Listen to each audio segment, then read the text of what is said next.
오늘은 시편 90편 1절에서 12절 말씀을 의지해서 예배에서 시작된 믿음 삶으로 이어지다 시리즈 두 번째 시간을 잘 사용하는 믿음이라는 제목으로 말씀을 나누도록 하겠습니다.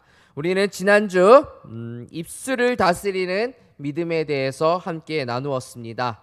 말은 마음의 넘침이라고 했습니다. 마음에 무엇이 담겨 있는지 입술이 가장 먼저 안다고 했었습니다. 오늘은 그 다음으로 정직한 자리를 한번 살펴보려고 합니다. 바로 시간입니다. 호주에 호스피스 병동 간호사 브로니 웨어라고 하는 분이 계십니다. 호스피스 병동은 진짜 위급한 환자들, 그리고 정말 얼마 남지 않으신 분들, 그런 분들이 모여있는 병동이죠. 그래서 이분은 수년간 죽음을 앞둔 환자들을 그 병동에서 곁에서 돌보면서 그분들이 마지막에 가장 많이 남긴 말을 기록해서 그걸 책으로 냈습니다. 원제의 제목은 죽을 때 가장 후회하는 5가지입니다. 그리고 이 우리나라 번역본의 제목은 내가 원하는 삶을 살았더라면입니다.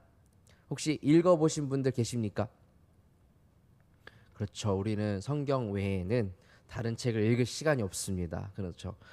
책 제목부터 이렇게 성경적이진 않지만 내가 원하는 삶이 아니라 우리는 하나님이 원하는 삶이잖아요. 그렇죠? 내가 원하는 삶 그래도 한번 읽어보시면 좀 괜찮은 책입니다. 죽음을 앞둔 사람들이 모여있는 그 호스피스 병동에서 일하는 이분이 만난 수많은 사람들 중에 이렇게 말한 사람은 단 한 명도 없었다고 해요. 일을 더 열심히 하면 살 걸 그랬어요. 이렇게 말하는 사람은 한 명도 없었대요. 대신 가장 많이 들은 말은 이것이었답니다. 다른 사람이 내게 기대하는 삶이 아니라 내가 원하는 삶을 살 용기가 있었더라면. 그리고 두 번째로 많이 들은 말은 그렇게 일에만 매달리지 않았었더라면이었더라고. 그러니까 살아있는 동안에 보이지 않았던 그 소중한 것들이 정작 시간이 얼마 남지 않았을 때 진짜 중요한 것이 무엇인지 비로소 보였다는 것입니다. 우리는 시간이 얼마 남지 않았을 때에야 무엇이 중요했는지를 보게 되는 것 같습니다. 심리학자 칼 융의 그 성격 유형 이론을 기반으로 만든 MBTI가 있죠. 그 MBTI 중에 시간과 계획의 성향을 나누는 항목이 있습니다. J형은 시간을 관리하려 하고 P형은 시간을 흘려보내며 그 안에서 가능성을 찾습니다. 그래서 심리학자들은 말합니다. J형은 시간을 통제하려 하고 P형은 시간을 경험하려고 한다. 그런데 성경은 시간을 그 통제의 대상으로도 흘려보내는 경험의 대상이라고도 하지 않습니다. 시간은 하나님이 맡기신 선물이며 믿음으로 올바르게 사용을 해야 할 거룩한 자원이다라고 성경은 우리에게 알려주고 있습니다. 오늘 말씀에 등장하는 모세는 이렇게 기도를 합니다. 시편 90편 12절. 그러니 우리가 인생을 바로 셀 수 있도록 가르치소서. 그래야 우리가 마음의 지혜를 담게 될 것입니다. 우리가 인생을 바로 셀 수 있도록 가르치소서. 여기서 한 가지가 낯섭니다. 모세는 하나님께 더 많은 날을 달라고, 더 많은 시간을 달라고 기도하지 않습니다. 남은 날들을 바르게 세는 법을 가르쳐 달라고 합니다. 시편 90편은 오늘 우리가 읽은 시편 90편은 성경 전체에서 유일하게 모세의 이름이 붙은 시편입니다. 광야 40년을 지나며 한 세대가 완전히 무너지는 것을 목격한 모세가 인생의 유한함과 하나님의 영원하심 앞에서 드린 기도입니다. 오늘 우리는 이 모세의 기도를 통해서 우리는 시간을 관리하는 기술보다 더 깊은 질문 앞에 함께 서보고자 합니다. 나는 누구의 시간을 살고 있는가? 그리고 하나님이 주신 오늘을 무엇으로 채우고 있는가? 첫 번째로, 내 시간을 바라보기 전에 영원하신 하나님을 먼저 바라보아야 하겠습니다. 시편 90편은 세월을 아껴라, 시간을 아껴라 라는 말로 시작하지 않습니다. 시편 90편은 하나님으로 시작합니다. 자, 보겠습니다. 90편 1절 말씀. 주여, 주께서는 온 세대에 걸쳐 우리의 거처가 되셨습니다. 산들이 나타나기도 전에, 주께서 땅과 세상을 만드시기도 전에, 영원부터 영원까지 주께서는 하나님이십니다. 영원하신 하나님을 먼저 이야기하고 있습니다.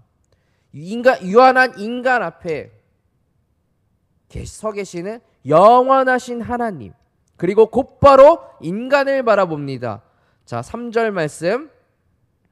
하나님은 영원하시지만 인간은 흙으로 돌아간다고 이야기를 하고 있습니다.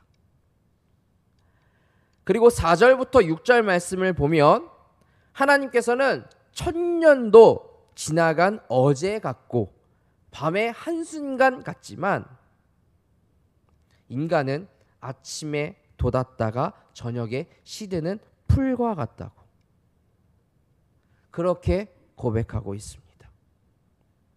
모세가 이런 기도를 드릴 수 있었던 이유가 있습니다. 모세는 광야에서 이스라엘 백성들을 인도해 가면서 수많은 시작과 끝을 보았습니다. 애굽에서 태어난 그 아이들이 광야에서 늙어갔고, 어제까지 함께 같이 걷던 사람들이 오늘 그 대열에서 사라지는 시간을 지나왔습니다. 그리고 모세 삶 가운데도 마찬가지죠. 왕궁에서 파라오의 아들로서 40년, 미디안 광야에서 40년, 이스라엘을 이끌었던 광야에서의 40년이 있습니다. 120년. 그렇게 긴 인생을 산 사람인데도 모세는 지금 이렇게 말하지 않아요. 이제 내가 시간에 대해서는 잘 압니다. 내가 인생에 대해서, 세월에 대해서는 잘 압니다. 이 정도 세월 지나왔으면 내가 하루하루를 어떻게 살아야 하는지 내가 잘 압니다. 이렇게 기도하지 않습니다. 오히려 기도하죠. 어떻게 기도합니까? 우리가 인생을 바로 셀 수 있도록 가르치소서. 가르쳐 주시옵소서. 하나님, 여기에 믿음이 있는 거예요. 시간을 오래 산다고 시간을 아는 건 아닙니다. 바쁘게 산다고 시간을 잘 쓰는 것도 아닙니다. 일정표가 내가 스케줄이 빡빡하다고 해서 인생이 충만한 것도 아닙니다. 시간을 아는 지혜는 영원하신 시간의 주인이신 하나님 앞에 설 때 시작됩니다. 다시요. 우리가 시간을 바르게 쓸 수 있는 지혜는 영원하신 시간의 주인이신 하나님 앞에 설 때 시작됩니다. 우리는 자주 내 시간이라고 말합니다. 내 시간을 빼앗겼다. 내 시간 아깝다. 내 시간 내가 알아서 쓸 거야. 그러나 성경은 오늘을 소유가 아니라 선물로 보게 하죠.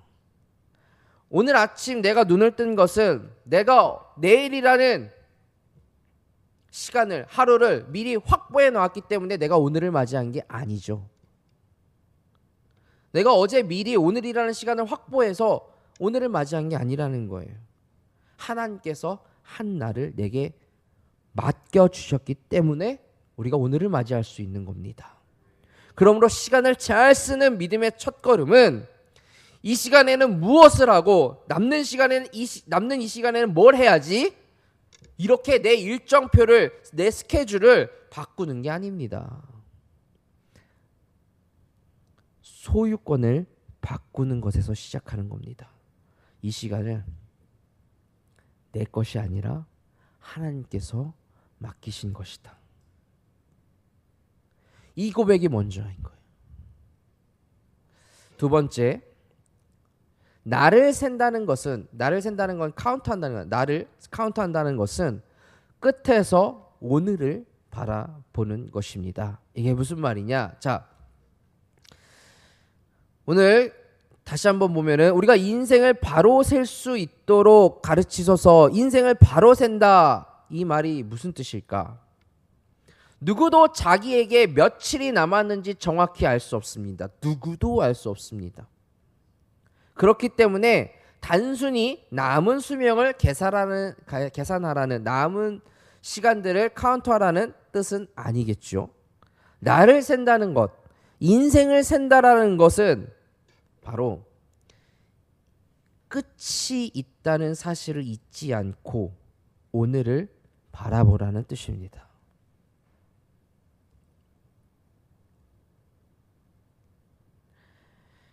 여행의 마지막 날이 되면 평소에는 그냥 지나치던 풍경도 오래 바라보게 됩니다. 떠날 시간이 정해져 있기 때문이죠. 그 사람과의 마지막이라는 사실이 평범했던 한 끼와 짧은 대화를 그 어느 때보다도 소중하게 만들어 줍니다. 인생도 그렇습니다. 끝을 기억하면 오늘이 선명해집니다. 내가 내일 마지막일지도 모른다는 그 끝을 바라보게 되면 오늘 어떻게 살아야 하는지 선명해진다고요. 시편 90편 12절은 인생을 바로 셀 수 있도록 가르치소서라고 기도한 뒤에야, 그래야 우리가 그 마음에 지혜를 담게 될 것입니다, 이렇게 이야기를 합니다. 이 점을 이야기하는 거예요. 내가 인생을 바르게 셀 수 있는 것을 배우게 된다고 한다면 그제서야 오늘이라는 그 시간을 어떻게 사용해야 하는지 마음의 지혜를 담을 수 있게 된다. 그 점을 이야기하는 거예요. 그리고 흥미로운 것은 지혜가 머리에만 담기는 것이 아니라 마음에 담긴다는 점입니다. 성경에서 마음은 감정만을 뜻하지 않죠. 무엇을 사랑하고 무엇을 선택하고 어디로 걸어갈지를 결정하는 삶의 중심이 마음입니다. 그러므로 지혜로운 시간 사용은 오늘 어떻게 하면 더 많은 일을 해낼 수 있는가 하는 전략과 기술이 아닙니다. 무엇을 해야 하고 무엇을 하지 않아도 되는지, 무엇을 더 사랑해야 하고 내가 어디로 걸어야 가야 할지를 분별할 수 있는 마음입니다. 이게 지혜로운 시간 사용이에요. 우리는 중요한 것보다 급한 것에 끌려갈 때가 참 많이 있습니다. 맞습니까? 알림이 울리면 즉시 확인합니다. 누군가가 부탁하면 거절하지 못합니다. 해야 할 일이 눈앞에 쌓이면 그것에 의해 바쁘게 움직입니다. 그런데 그렇게 하루가 지나고 나면 묻게 됩니다. 오늘 나는 참 많이 바빴는데, 진짜 바빴는데 정말 내가 살아야 할 것을 살았는가? 바쁨은 여러분 충성의 증거가 아닙니다. 때로 바쁨은 중요한 것을 결정하지 못한 채 모든 것에 끌려다닌 흔적일 수가 있습니다. 이 시대는 마치 바쁜 것이 잘 살고 있는 것처럼 여겨지는 것 같아요. 얼마 전에 성도님 한 분이 제게 요새 바쁘시죠? 라고 물으시더라고요. 인사가 그거예요. 요새 바쁘시지요? 그래서 저는 그랬죠. 아니요. 저 하나도 안 바쁜데요. 성도님과 밥 먹고 교제해야 할 시간 충분히 있습니다. 그러니까 저 좀 찾아주세요. 이렇게 얘기했어요. 진짜로. 저는 제 시간을 성도님과 교제하는 곳에 쓰고 싶거든요. 저도 맞아요. 제 안에 조급함이 얼마나 많이 있겠습니까? 뭐 이것도 해야 하고 뭐 저것도 바꿔야 하고, 그러나 기도하는 중에 제가 어디에 시간을 쓰는 것이 바르게 사용하는 것인지를 깨닫게 되더라고요. 예수님도 언제나 바쁘셨지만 한 번도 조급함에 끌려다니지 않으셨습니다. 병든 사람들이 기다리는 상황 속에 제자들이 막 재촉을 하는 거예요. 예수님, 이 사람도 고쳐주셔야 되고요. 저 사람도 고쳐주셔야 되고요. 그리고 또 많은 군중들이 예수님을 붙잡아요. 많은 군중인들이. 그러나 예수님은 아버지의 뜻을 따라 멈추실 때 멈추셨고, 떠나실 때 떠나셨고, 한 사람을 만나실 때 그 한 사람에게 온 마음을 주셨습니다. 여러분, 왜 우리가 가장 소중하다고, 가장 사랑한다라고 말하는 그 가족들끼리 따뜻하게 밥 한 끼 먹는 시간이 그렇게 어려워졌습니까? 아니, 온 가족이 모여서 밥 한 끼 먹는 시간이 가장 사랑하는 가족이라면서요. 근데 왜 그 가족이랑, 사랑하는 가족이랑 밥 한 끼 먹는 시간이 어려워졌습니까? 저와 여러분의 삶의 우선순위가 무엇을 해야 하고 무엇을 하지 말아야 하는지가 과연 제대로 놓여 있는 걸까? 성경은 오늘 그것을 마음의 지혜를 이야기하면서 저와 여러분에게 묻는 겁니다. 예수님은 생애 마지막 기도에서 아버지께서 맡기신 일을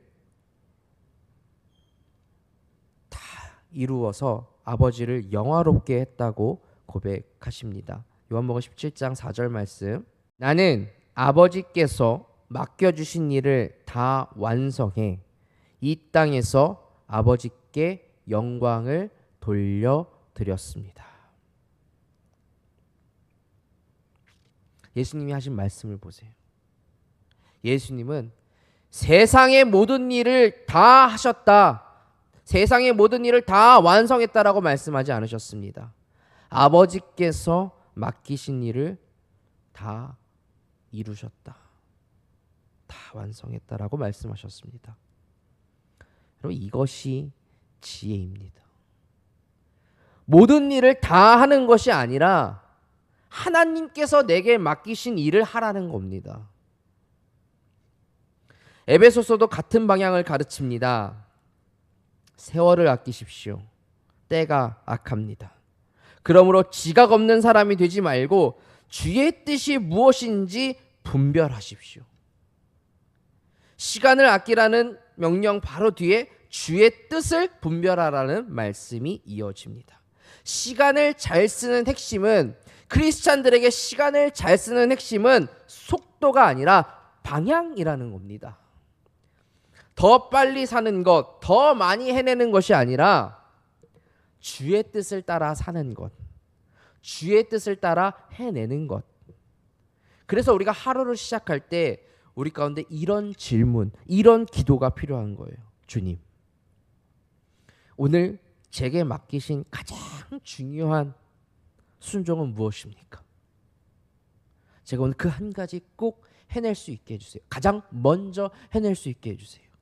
오늘 제가 사랑해야 할, 내가 사랑을 미루지 말아야 할 그 사람은 누구입니까? 하나님, 오늘 내가 내려놓아도 되는 일은 무엇일까요?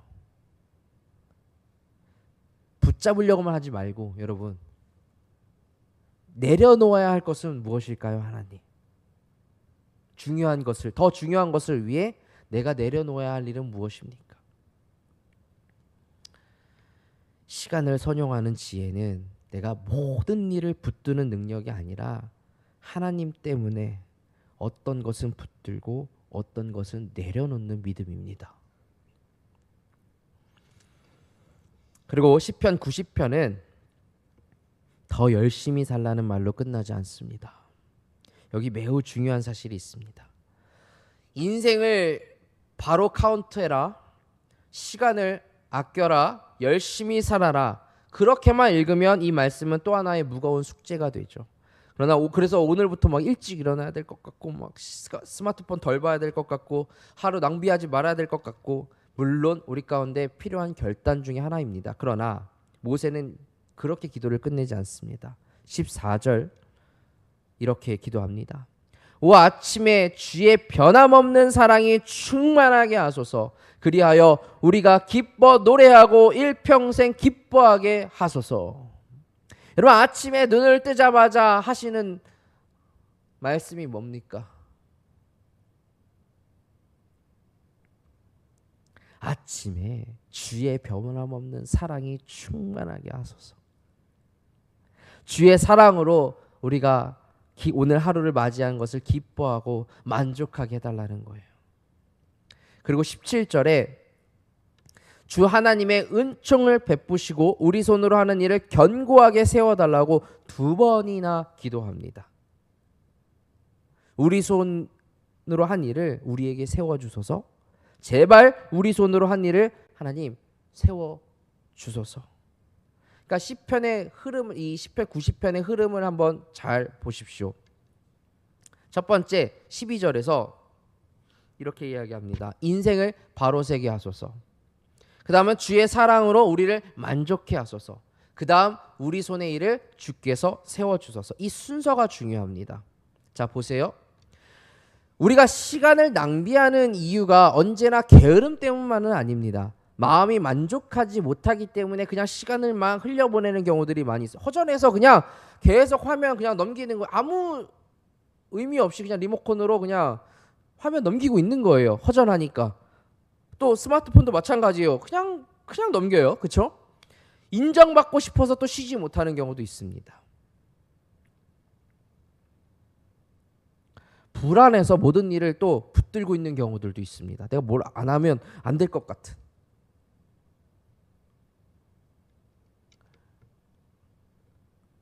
원로 목사님이 이제 설교 준비를 좀 예전보다 덜 하시게 됐잖아요. 그러니까 그런데도 계속 컴퓨터 앞에 앉아 계시는 거예요. 왜 저러시나, 뭐 하실 게 있나, 그냥 몸에 배어 있어서 그냥 불안한 거예요. 뭘 안 하면 이상한 거예요. 내가 멈추면 모든 것이 무너질 것 같아서 이게 안식이 잘 안 되는 거죠. 그러니까 쉬어본 사람이 또 놀아본 사람이 잘 논다고, 그죠? 그래서 하나님은 우리에게 먼저 어떤 촘촘한 타이트한 일정, 스케줄을, 계획표를 주시는 것이 아니라 먼저 네가 주의 사랑으로 만족하게 해달라고. 그냥 하나님 사랑을 받는 존재로서 오늘 그 사랑을 온전히 그 사랑으로 인해서 기쁘게 해달라고, 그렇게 기도하라고. 그것 먼저라는 거예요. 과연 우리 인생에 만족할 만한 시간표, 일정표가 있을까요? 아니요. 그래서 하나님은 먼저 하나님의 사랑으로 만족하고 기뻐할 수 있도록 기도를 드리는 것이 먼저라는 거예요. 사랑받고 있음을 아는 사람은 여러분 멈출 수 있습니다. 하나님이 일하고 계심을 믿는 사람만이 내려놓을 수 있습니다. 내가 어떻게 하지도 못하는 그것을 가지고 왜 이렇게 붙들고 염려만 하냐는 거죠. 영원하신 하나님이 나를 붙들고 계심을 믿는 사람만 오늘 한날에 정말 충실할 수 있습니다. 그리고 모세는 제가 제 일을 영원하게 만들겠습니다라고 말하지 않습니다. 하나님께서 우리 손으로 하는 일을 세워달라고, 하나님께서 우리 손으로 하는 일을 친히 세워달라고. 우리가 하는 일의 가치는 그 일이 우리 눈에 얼마나 커 보이느냐에 달려있지 않습니다. 그 일이 우리 눈에 얼마나 귀해 보이는 일이냐, 그거에 달려있지 않습니다. 우리가 하는 일의 가치는 하나님께서 그 일을 붙들고 계시느냐에 달려있다는 겁니다. 모세가 120년의 인생을 지나와 봤더니 우리 인생이 정말 수고하고 땀 흘려 한 일들을 하나님께서 친히 세우시지 않으시면 아무 소용없다는 것을 깨달은 거예요.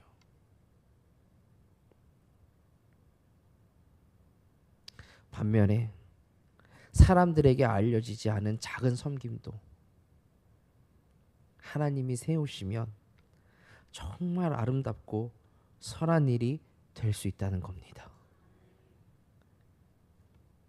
가정에서 건넨 그냥 따뜻한 말 한마디도 하나님이 사용하시면 한 영혼을 살리는 일이, 귀한 일이 될 수도 있고, 교회에서 아무도 보지 않는 자리에서 정리한 손길들도 하나님이 붙드시고 하나님이 세우시고 하나님이 받으시면 그 모든 순간들이 예배가 된다는 겁니다.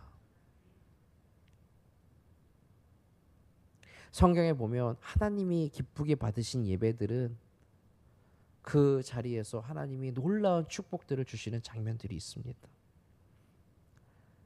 이 자리에 나와서 예배하는 것만이 예배가 아니죠.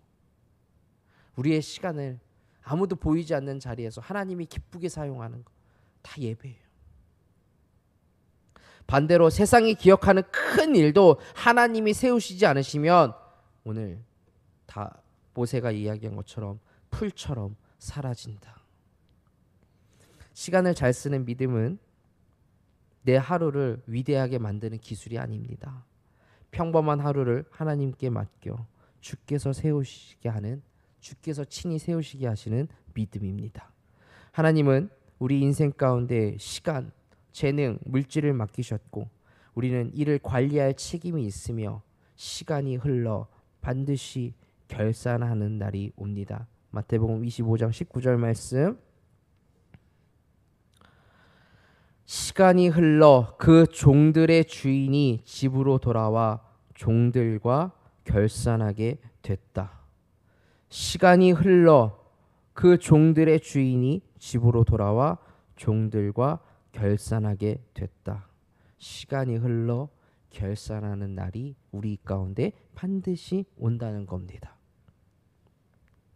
이번 한 주 그래서 우리가 거창한 시간 관리 계획을 세우지 않아도 좋으니 이 세 가지 작은 훈련을 한번 시작해 봤으면 좋겠습니다. 첫 번째로 오늘 하루를 시작하면서 시편 90편 12절을 한번 같이 기도해 보는 겁니다. 주님, 오늘 맞이한 이 제 날을 바르게 셀 수 있도록 가르쳐 주시옵소서.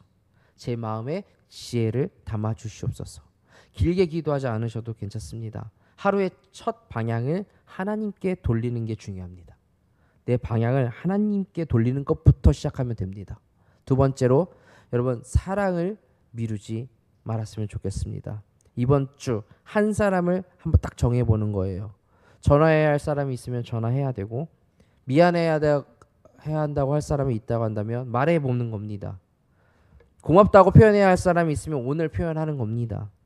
우리는 일을 미루는 것만 시간 낭비라고 생각하지만 사랑을 미루는 것도 낭비입니다. 그러니까 어느 식당에 가니까 이런 문구가 있더라고요. 사랑할 시간도 부족한데 어떻게 미움을, 아니 사랑할 시간도 부족한데 어떻게 미워하냐는 거예요. 자, 세 번째, 하나를 비우고 하나를 지키십시오. 나도 모르게 시간을 보내게 하는 것 하나를 조금 줄여보는 겁니다. 그리고 그 빈자리에 하나님과 시간, 가족과의 시간, 또 성도와의 교제, 몸과 영혼의 안식을 넣어보는 겁니다. 시간표의 빈칸은 게으름이 아닐 수 있습니다. 하나님이 일하실 자리로 남겨두는 것일 수 있습니다. 말씀 맺겠습니다. 여러분, 우리에게는 오늘이 남아 있습니다. 정말 감사하게도 오늘 우리는 사랑할 수 있습니다. 오늘 순종할 수 있고 오늘 다시 시작할 수 있습니다. 기억하십시오. 시간을 잘 쓰는 믿음이란 하루를 빽빽하게 채우는 능력이 아니라 하나님께서 맡기신 이 날을 사랑하고 또 주께서 주신 사명을 순종하는 그렇게 하나님의 것으로 채우는 지혜입니다. 그 은혜가 우리 성도님들의 하루와 일주일 가운데 충만하기를 주님의 이름으로 축복합니다.